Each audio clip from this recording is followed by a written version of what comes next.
15 людей, как раз таки по вашему району, 15 кандидатов. Да.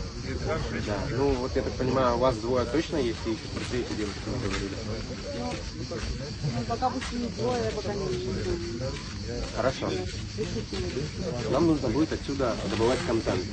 В каком плане? Контент в субботних часах. Я его должен буду распространить в своих телеграм-каналах. Это будут наши телеграм-каналы. Вы будете за них отвечать как... Да. Я заболел. Так же, как и я. И мы будем их наполнять контентом.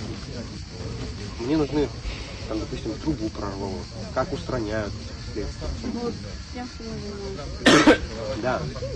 Суть в том, что я это буду распространять именно в телеграм-каналах. Мы хотим взять от каждого кандидата свой телеграм-канал. Вот. И от вас мне, естественно, нужна будет помощь, материал, потому что я физически не смогу ездить по Гаурыбскому району, потому что у меня еще Сукумский район. И мне нужно